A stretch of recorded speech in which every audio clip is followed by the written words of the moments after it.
یہ 2000 BC کی بات ہے کہ جب طوفان نوح کی تباہی کے بعد اللہ تعالیٰ نے سرزمین عرب پر ایک ایسی قوم پیدا فرمائی جو دنیا میں سب سے زیادہ طاقتور، مضبوط اور توانا افراد پر مشتمل تھی۔ یہ لوگ جسمانی خوبصورتی، سرخ و سفید رنگت اور وجاہت میں اپنا ثانی نہیں رکھتے تھے۔ مال و دولت کی فراوانی، شاندار تہذیب و تمدن، شان و شوکت سمیت دنیا کی ہر نعمت اور آسائش انہیں میسر تھی۔ قرآن کریم میں ارشاد باری تعالیٰ ہے کہ ان جیسی کوئی اور قوم اور ملکوں میں پیدا نہیں کی۔ قوم عاد کے متعلق تفصیل سوائے قرآن کریم کے کسی اور مذہبی یا قدیمی تاریخی کتب میں نہیں ملتی۔ اس لیے اس قوم کی حالت کا نقشہ یا قرآن کریم کے ذریعے بن سکتا ہے یا پھر ان اثریات کے ذریعے جو محققین علم آثار نے ان کے بارے میں حاصل کی ہیں۔ مورخین لکھتے ہیں کہ عاد نام کا ایک شخص حضرت نوح کی چوتھی نسل میں ان کے بیٹے سام کی اولاد میں سے تھا۔ چنانچہ اس شخص کی اولاد اور اس کی پوری قوم عاد کے نام سے مشہور ہو گئی۔ وہ اعرابی تھے جو بہت لمبے اور مضبوط ستونوں پر قائم کردہ عالی شان محلات میں رہا کرتے تھے۔ قرآن کریم نے انہیں ارم ذات العماد یعنی ستونوں والے کے نام سے یاد کیا ہے۔ ارم ان کا بہت خوبصورت شہر تھا جس کے آثار 1984 میں خلائی شٹر چیلنجر کی مدد سے دریافت کیے گئے ہیں۔ یہ علاقہ آج کل عمان کا حصہ ہے۔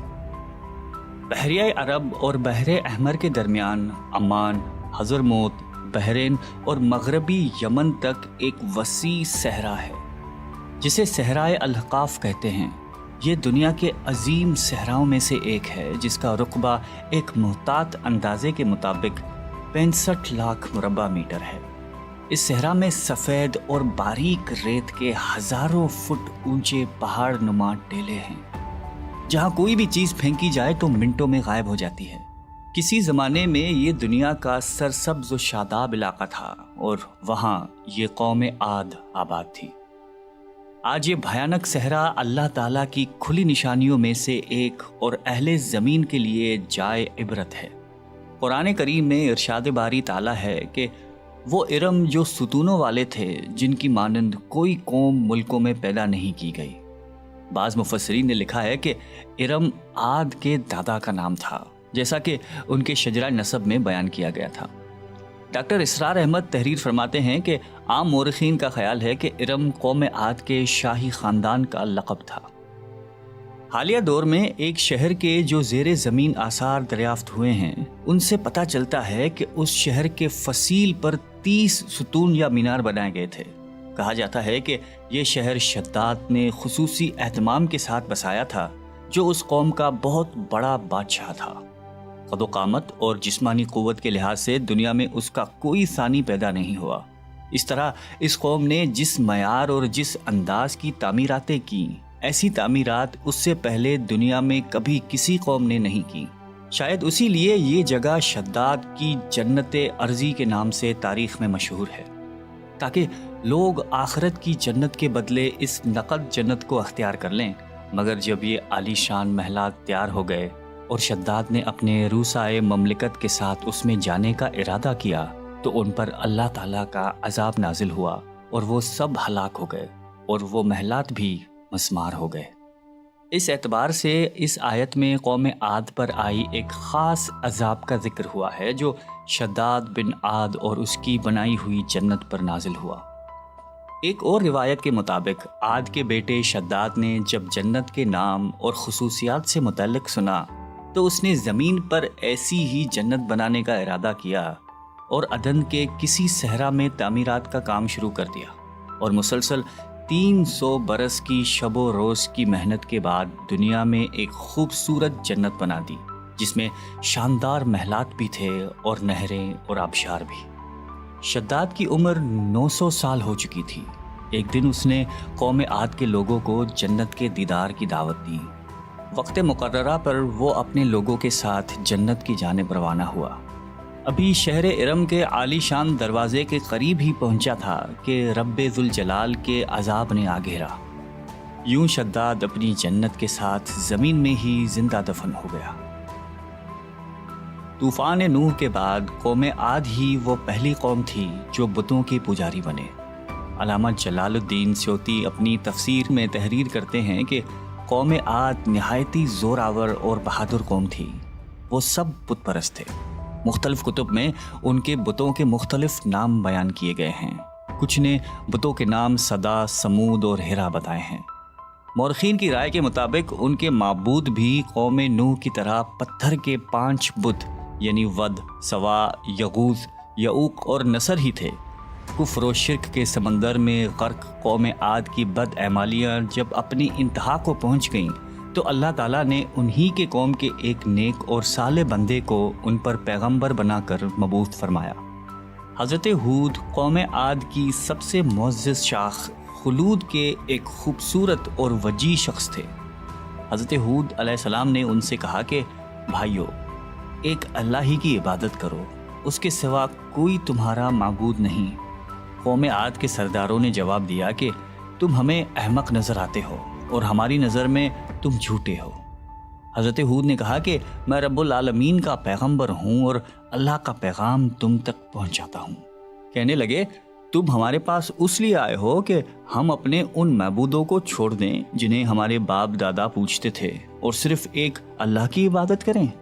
اگر تم سچے ہو تو جس عذاب سے ہمیں ڈراتے ہو وہ لے آؤ۔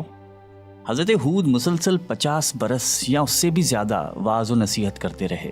کبھی انہیں اللہ کی عطا کردہ نعمتیں یاد دلاتے تو کبھی عذاب الہی سے ڈراتے، کبھی طوفان نوح کی ہولناکیوں کا ذکر فرماتے، لیکن وہ غرور و تکبر میں اندھے اور بہرے بنے رہے۔ انہیں اپنی طاقت پر بڑا گھمنڈ تھا۔ ارشاد باری تعالیٰ ہے کہ قوم عاد ناحق ملک میں غرور کرنے لگی اور کہنے لگی کہ ہم سے بڑھ کر قوت میں کون ہے۔ قوم عاد کے 13 خاندان تھے۔ عمان سے لے کر یمن تک ایک طویل علاقے میں ان کی بستیاں تھیں۔ سرسبز و شاداب کھیت و کھلیان، پھلوں پھولوں سے لدے ہوئے باغات، میٹھے پانی کی بل کھاتی نہریں، خوبصورت آبشاریں اور تندرست و توانا قوی، مضبوط اور قداور جسامتیں، انہی سب نعمتوں نے انہیں شدید گھمنڈ میں مبتلا کر رکھا تھا۔ حضرت ہود علیہ السلام نے اپنی قوم کو راہ راست پر لانے کے لیے بڑی جدوجہد کی، لیکن قوم عاد آپ کو جادوگر اور سحر زدہ شخص خیال کرتے تھے کہ جنہیں ان کے پتھر کے باطل خداؤں نے دیوانہ بنا دیا تھا۔ بالآخر وہ لمحہ بھی آ گیا کہ جب حضرت ہود علیہ السلام نے بارگاہ الہی میں دعا فرمائی کہ اے میرے پروردگار، انہوں نے مجھے جھوٹا کہا ہے، اب تو میری مدد کر۔ فرمایا اے نبی، یہ تھوڑے ہی عرصے میں اپنے کیے پر پچھتانے لگیں گے۔ اللہ تعالیٰ نے اپنے نبی کی دعا قبول فرمائی اور قوم عاد پر عذاب کی ابتدا ہوئی۔ بادلوں کے فرشتے کو حکم ملا کہ اب بارش نہ برسائی جائے۔ چشموں کے فرشتوں کو حکم ملا کہ ان کے چشموں اور آبشاروں کو خشک کر دو۔ دیکھتے ہی دیکھتے شادابی ویرانی میں بدل گئی، مویشی مرنے لگے، پھل اناج ناپید ہو گیا۔ پوری قوم خشک سالی کا شکار ہو کر بدحال و پریشان ہو گئی۔ یہ سلسلہ مسلسل 3 سال چلتا رہا۔ نبی سے قوم کی یہ پریشانی دیکھی نہ جاتی تھی۔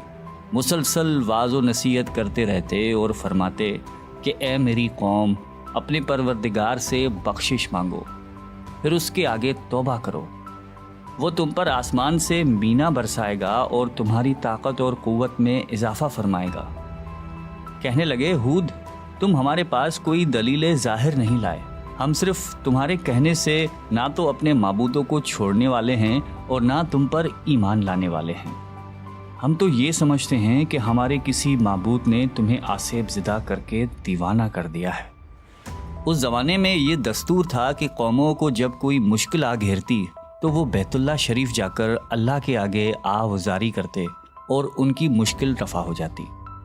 یعنی کافر قومیں بھی اس حقیقت کو تسلیم کرتی تھیں کہ اس ارض و سما کے مالک ایک لافانی قوت موجود ہے۔ چنانچہ قوم عاد کے 70 سرکردہ افراد مکہ مکرمہ پہنچے، جہاں معاویہ بن بکر کی حکومت تھی۔ معاویہ کی ماں کا تعلق قوم عاد سے تھا۔ معاویہ نے ان کی خوب آؤبھگت کی۔ وہ لوگ 1 ماہ تک وہاں رہے اور بارش کے لیے دعائیں مانگتے رہے۔ دعا کروانے والے سردار کا نام قیل بن عنبر تھا۔ اللہ تعالیٰ نے ان پر 3 رنگوں کے بادل بھیج دیے، سفید، سرخ اور سیاہ۔ پھر آسمان سے ندا آئی کہ ان میں سے ایک کو منتخب کر لو۔ قیل نے سیاہ بادل کو پسند کر لیا کیونکہ وہ خوب بارش برسانے والا تھا۔ پھر ندا آئی کہ تو نے ہلاکت اور تباہی کو پسند کر لیا ہے۔ چنانچہ اللہ تعالیٰ نے سیاہ بادلوں کو قوم عاد کی جانب ہانک دیا، جسے دیکھ کر پوری قوم خوشی کے شادیانے بجانے لگے۔